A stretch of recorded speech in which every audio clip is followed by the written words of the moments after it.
Well, good morning, and what a treat we have following that session. Chairman Laura Swett. So everybody, please give her a big round of applause for being here. This is amazing. Yeah. It's a tough act to follow. Yeah. I'll do my best. For those of you who know a little bit of backstory about Chairman Swett, confirmed in October of 2025 as the FERC chairman, spent her career in the public and private sector, where for 15 years litigated FERC law and then also worked at FERC in various roles. Chairman, I was really touched by your story of your upbringing at the Senate confirmation hearing. Would you mind sharing that with the folks here that may have not have heard that, but importantly, how that has formed, how you view public service and your role as chairman of FERC? Yeah, good morning, everyone. It's really nice to be here with you. So my upbringing really deeply shaped who I am today, as everyone else is, but in particular, my background of where my parents came from. So on my dad's side, my grandparents came over on a boat from the USSR in the 30s, and they were destitute. They settled in Brooklyn, New York, and lived off of toast and eggs and potatoes. That's what my dad told me he grew up eating, so we have to deal with his dietary choices now, but they haven't changed much. On my mother's side, my mother left Vietnam in 1974 when a rocket exploded through the roof of her house, and her entire family fled, and they came to this country with the clothing on their bodies. And a lot of them didn't speak English. My grandmother never learned how to speak English, and she lived with us and raised me until her dying day, and I really treasure that. But what is really formative is when people come to America and they have nothing, they get off of the boat or the plane, in instances of my family, and they said they literally fell on the ground and kissed the ground. And that gratitude for being an American and the comforts that we have, even destitute in this country, they were so much better off, was how I grew up in my house. Everything was, you're so lucky to have this, you're so lucky to have that. And as a little girl, it was just this refrain that annoyed me, but I realized as I got older that it really permeated my existence with this deep gratitude for the infrastructure that we have and the food on our tables and our warm showers. So around when I was 4.5, my parents had enough money to buy a house. We lived in an apartment before then. And as soon as we had a house, I heard my mom talking to my dad and saying, we have room now to help people. And so we started to harbor Vietnamese refugees who would come through Dulles Airport, and they would come straight to our house, and they would live in our basement for however long it took to get on their feet. And many of them came without infrastructure in their lives. So it was this huge shock of coming from villages in the Mekong River Delta where my grandmother came from. Of course, there was infrastructure in the big cities, and many of them did have that, but even the few who didn't, the shock and awe that they had, and I felt so rich. I was just little, and I thought, I'm a queen, and they told me that. And so this real admiration for America and the energy that we have is why I'm so honored to have the job that I have now, because of the sacrifices that both of my parents' families made to give a better life to themselves and their children, and the fact that I can sit here on this stage in front of you as Senate confirmed nominee from the president in order to help direct our country at a very critical time is such an honor, and I'm so grateful for it. Well, thank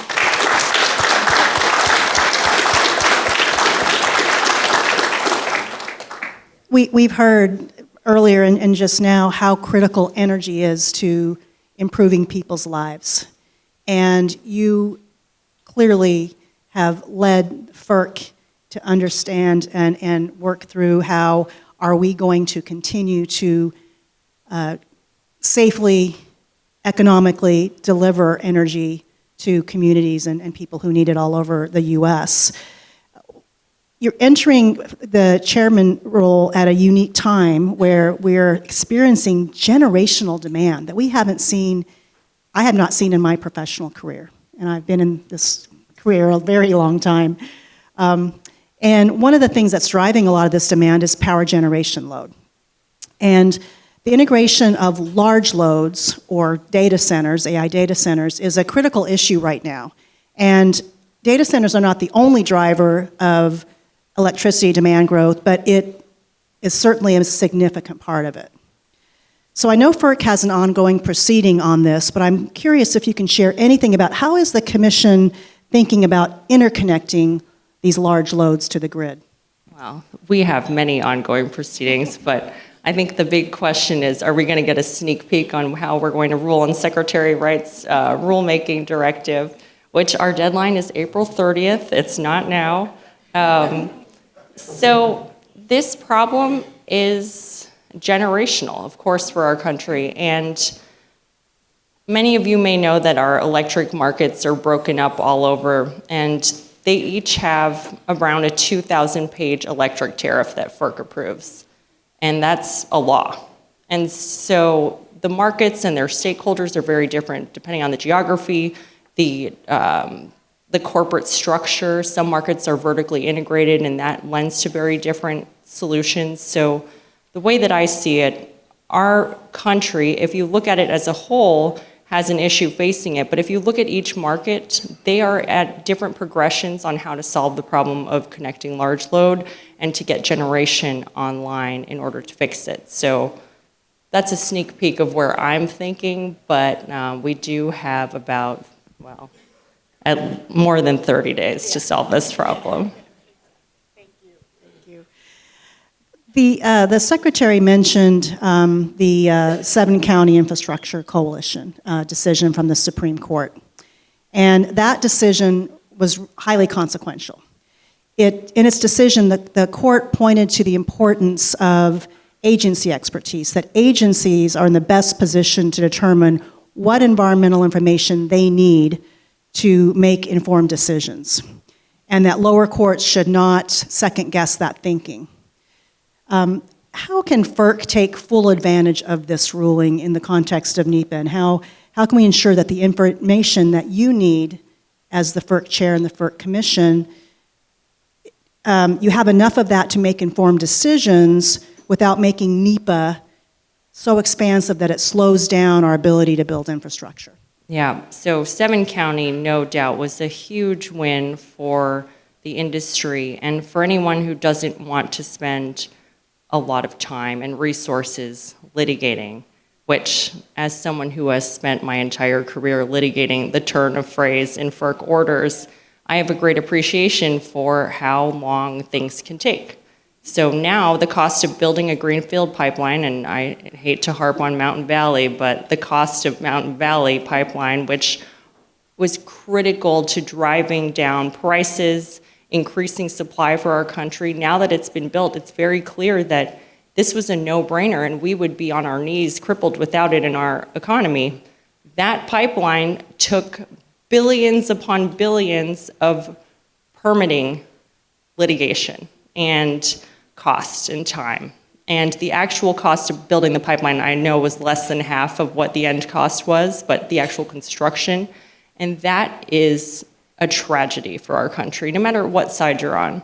So 7-county was a big win in that FERC was able to immediately cut off at least part of our environmental review, and that is looking at indirect GHG emissions from projects. And so now we no longer have to trace where the gas is going, look at a potential power plant down the line, and guess where the shippers will receive the gas and truck it over to, a combustion turbine 200 miles away. That type of analysis is now cut off, and we've cut that off immediately. So anything that is a separate project from the pipeline, we no longer look at. But as to the second holding of 7-county and the deference to the agency, in my mind, there are a lot of low-hanging fruit that FERC has analyzed over the years. And this NEPA analysis that has been built up by my predecessors, and I've used this analogy before, FERC's mission is like a beautiful tanker in the ocean. And over time, as there's another captain, they add barnacles to the side, they build extra decks on, and ugly things that hang off, and that just slows the ship, and it's not required for the ship to keep afloat or to keep moving or to keep people from dying. And so my goal, and I've hired some really incredible litigators who I've been fortunate to work with, and one of them is in this room, but I won't embarrass him.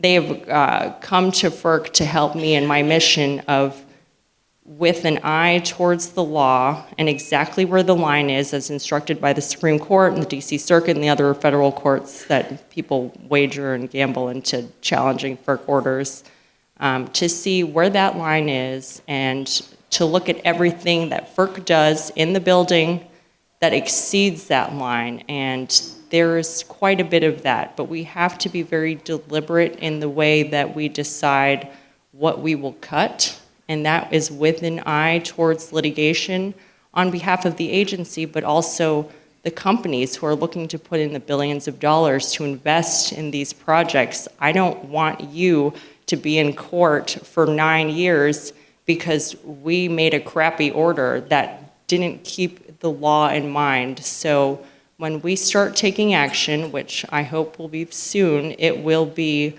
a very well thought out and deliberate, durable process. One thing when you think about the analysis you're doing and we'll call it the creep that has come into the timelines and the scope of NEPA, do you see, have you formulated the opportunity as to how much time that could impact sort of the process? Well, we've already cut 70 days off of our NEPA analyses in the past year. So that is solely with the initial 7-county cut and FERC staff being empowered to make decisions by me. They know that we're in this environment where I trust them. They are the experts, and they don't have to second guess every decision they've made, which is what they've had to do under prior leadership. And the project staff are incredible. They believe in our mission that we must bring plentiful supplies of natural gas to the market. That is what Congress has instructed FERC to do. That is the only non-resource neutral directive that we have, and we take it very seriously. So as the amount of time it'll take for us to start implementing that is dependent upon, at this point, the amount of resistance I get from my colleagues. And I will die on this hill, so. Thank you.